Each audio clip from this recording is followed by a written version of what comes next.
कक्षा 9 वार्षिक परीक्षा प्रश्न पत्र का हल बता रही हूँ।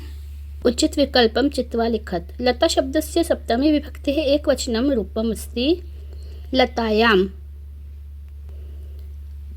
नदी शब्दस्य द्वितीया विभक्तेः एकवचनं रूपम् अस्ति नदीं। बालक शब्दस्य षष्ठी विभक्तेः एकवचनं रूपम् अस्ति बालकस्य। मुनि शब्दस्य प्रथमा बहुवचनं रूपम् अस्ति मुनयः, मुनिः, मुनि, मुनयः। अधोलिखितेषु अव्ययपदम् अस्ति, तत्र ये अव्ययपद है। अगला, अधोलिखितेषु अव्ययम् नास्ति, बालकः ये अव्यय नहीं है। प्रश्न 2, गम धातोः लट् लकारस्य उत्तमपुरुषस्य एकवचनस्य रूपम् अस्ति गच्छामि। पठ धातोः लङ् लकारस्य प्रथमपुरुषस्य एकवचनस्य रूपम् अस्ति अपठत्। अभवत् इत्यस्मिन् पदे प्रथमपुरुषः अस्ति। पठति पदे एकवचनम् अस्ति। अनु उपसर्गस्य उदाहरणम् अस्ति अनुगच्छति। पराजयते पदे परा उपसर्गः अस्ति। प्रश्न 3, शुद्ध वाक्यानां समक्षम आम, अशुद्ध वाक्यानां समक्षम न लिखत। देवेंद्र इत्यस्मिन् पदे गुणसंधि अस्ति।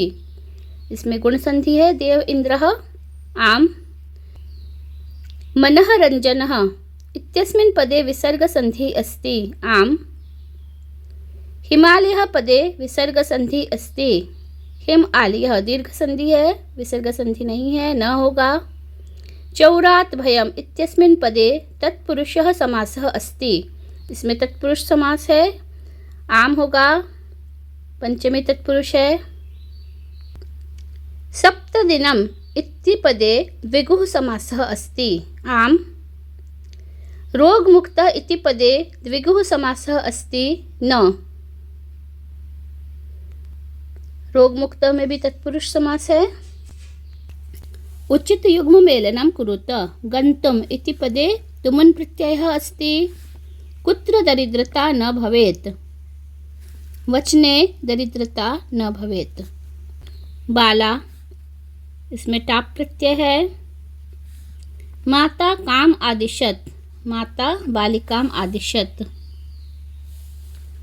गम कत्वा, गत्वा होगा। वर्णिक पुत्रस्य नाम जीर्णधनः अस्ति। यहाँ पे त्रीणि धनः लिखा है, जीर्णधनः होगा।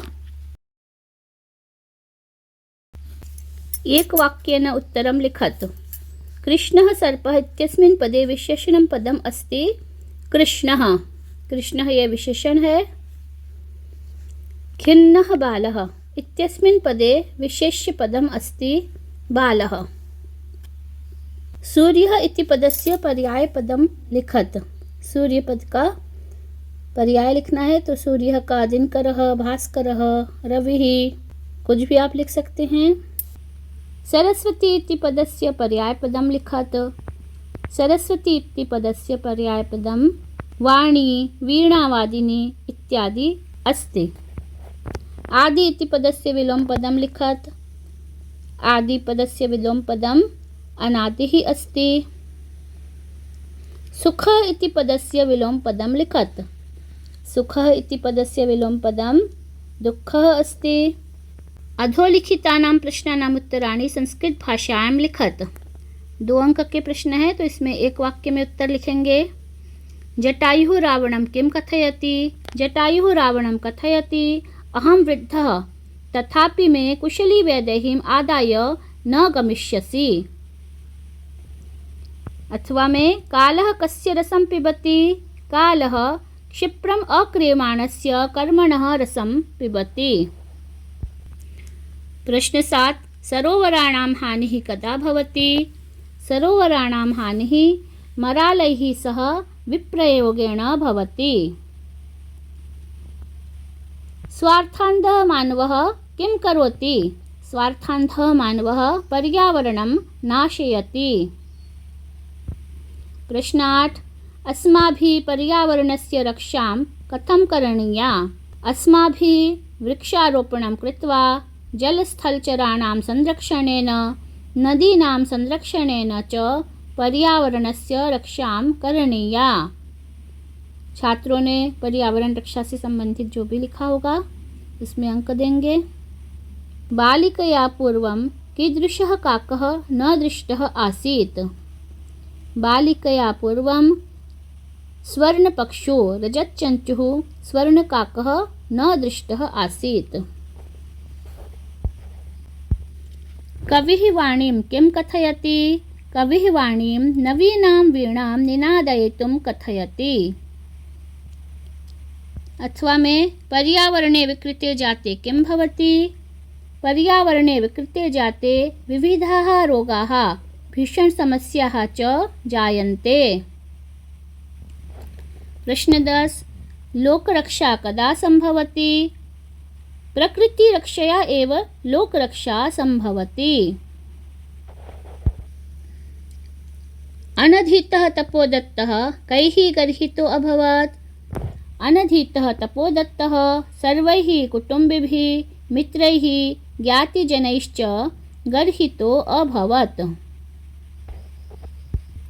रेखांकित पदानि अधिकृत्य प्रश्न निर्माणं कुरुत। कोऽपि द्वौ। 2 प्रश्न करने हैं इसमें से कोई भी। वनवृक्षः निर्विवेकं छिद्यन्ते। वनवृक्षः बहुवचन है तो बहुवचन लिखेंगे। के निर्विवेकं छिद्यन्ते और प्रश्नवाचक का चिन्ह लगाएंगे। पूरा वाक्य लिखें। ग्रामे निर्धना स्त्री अवसत्। ग्रामे का स्त्री अवसत्। प्रश्नवाचक का चिन्ह। वृक्षाः फलं न खादन्ति। के फलं न खादन्ति। प्रश्न 12 अधोलिखितानि वाक्यानि कः कं प्रति कथयति? अहं तुभ्यं तण्डुलमूल्यं दास्यामि। स्वर्णकाकः बालिकां प्रति कथयति। पुत्रिके नाहं पापकर्मं करोति। देवेशः मल्लिकां प्रति कथयति। अथवा कुंभकारः मल्लिकां प्रति कथयति। दोनों सही है। तीसरा नाहं जाने को अस्ति भवान्। ये तपोदत्तः पुरुषं प्रति कथयति। अधोलिखित वाक्यानां वाच्य परिवर्तनं कुरुत। कोऽपि द्वौ। सः पठति कर्तृवाच्य में बदलना है। तेन पठ्यते। रामः विद्यालयं गच्छति। कर्मवाच्ये परिवर्तनं कुरुत। रामेण विद्यालयं गम्यते। बालकेन जलं पीयते। कर्तृवाच्ये परिवर्तनं कुरुत। बालकः जलं पिबति। प्रश्न 14 प्रश्नपत्रे समागतान् श्लोकान् विहाय स्वपाठ्यपुस्तकात् सुभाषितं लिखत। छात्रों ने पाठ्यपुस्तक का जो भी सुभाषित लिखा होगा श्लोक लिखा होगा उसमें अंक देंगे। अधोलिखितेषु अशुद्ध कारक वाक्यानां शुद्धं कुरुत। कोऽपि द्वे। 2 शुद्ध हैं तो 2 अंक मिलेंगे। अहम गच्छसि इसमें अहम गच्छामि होगा। ह के ऊपर अनुस्वार आएगा और मी हो जाएगा। श्री गणेशम नमः इसका श्री गणेशाय नमः ये होगा। अहम नाम माधवः इसमें अहम की जगह मम हो जाएगा। मम नाम माधवः। प्रदत्तैः शब्दैः रिक्तस्थानानि पूर्तिं कुरुत।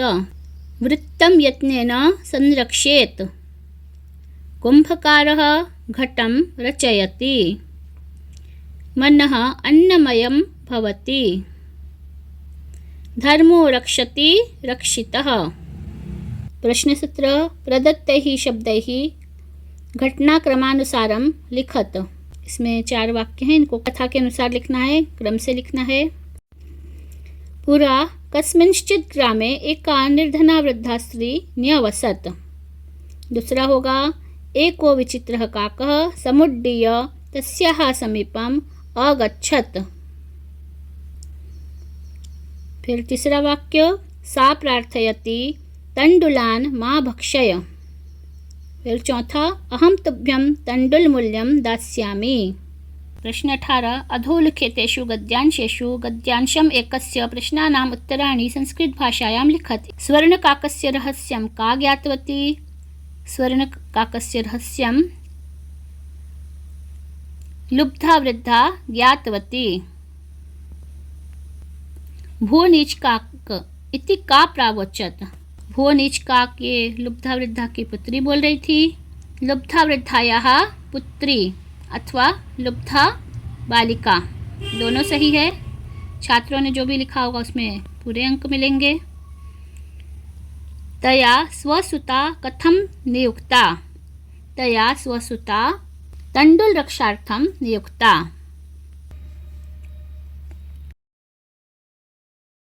अथवा का गद्यांश है, इसके उत्तर, अतएव कैः प्रकृतिः रक्षणीया। अतएव अस्माभिः प्रकृतिः रक्षणीया। प्राचीन काले ऋषियो कुत्र निवसन्ति स्म? प्राचीन काले ऋषियो वने निवसन्ति स्म। ददति इत्यस्य पदस्य लकारं पुरुषं वचनं च लिखत।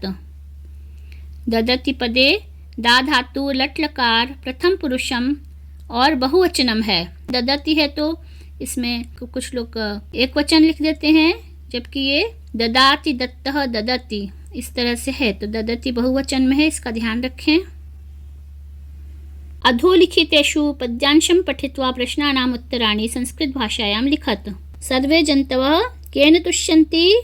सर्वे जन्तवः प्रियवाक्यप्रदानेन तुष्यन्ति। कुत्र दरिद्रता न भवेत्? वचने दरिद्रता न भवेत्। वक्तव्यम् इति पदे कः प्रत्ययः? वक्तव्यम् इति पदे तव्यत् प्रत्ययः। वद धातु है और तव्यत् प्रत्यय है। अथवा का पद्यांश, इसके उत्तर, वृक्षः स्वयं कानि न खादन्ति? वृक्षः स्वयं फलानि न खादन्ति। के खलु सस्यं नादन्ति? वारिवाहः खलु सस्यं नादन्ति। सतां विभूतयः किमर्थं? परोपकाराय सतां विभूतयः। अथवा सतां विभूतयः परोपकाराय, परोपकारार्थम, दोनों सही है। परोपकाराय परोपकारार्थम दोनों में अंक मिलेंगे। नाट्यांश प्रश्न 20, मल्लिका पूजार्थम सखीभिः सह कुत्र गच्छति स्म? मल्लिका पूजार्थम सखीभिः सह काशी विश्वनाथ मंदिरं गच्छति स्म। कस्य दुग्धदोहनं परिपालय? धेनुः दुग्धदोहनं परिपालय। मल्लिका कदा प्रत्यागमिष्यति? मल्लिका सप्ताहान्ते प्रत्यागमिष्यति। अथवा का नाट्यांश, इसके उत्तर, सिक्ताभिः सेतु निर्माणं कः करोति? सिक्ताभिः सेतु निर्माणं पुरुषः करोति। काभिः सेतुं करिष्यति? सिक्ताभिः सेतुं करिष्यति। तपोदत्तः किम् उक्तवान्? अब इसमें देखिए, तपोदत्त ने 7 वाक्य बोले हैं। छात्रों ने जो भी वाक्य लिखा है वो सभी सही है। तो तपोदत्त का बोला हुआ जो भी वाक्य है। प्रश्न 21, अपठित गद्यांश, इसके उत्तर है, कुत्र जनाः सुखम् इच्छन्ति? संसारे जनाः सुखम् इच्छन्ति। काभ्यां प्राप्तं धनं विनाशकरं भवति? चौर्येण कपटेन च प्राप्तं धनं विनाशकरं भवति। वस्तुतः सुखं कुत्र वर्तते? यत्र संतोषः तत्रैव वस्तुतः सुखम्। कथं धनोपार्जनस्य आवश्यकता भवति? सुखं प्राप्तुं धनोपार्जनस्य आवश्यकता भवति। इसके बाद में, स्वप्राचार्यस्य कृते शिरोवेदना कारणेन दिनत्रयस्य अवकाशार्थं प्रार्थनापत्रम् अथवा स्वभगिन्याः विवाहे आमन्त्रयितुं स्वमित्रं प्रति पत्रम्। अधोलिखितेषु एकं विषयं स्वीकृत्य संस्कृतभाषायां निबन्धं लिखत। संस्कृतभाषायाः महत्त्वं, मम पाठशाला, उद्यानं, पर्यावरणम्। छात्रों ने जो भी लिखा होगा उसमें अंक मिलेंगे। शिक्षक स्वविवेक से अंक प्रदान करें। जयतु संस्कृतम, जयतु भारतम।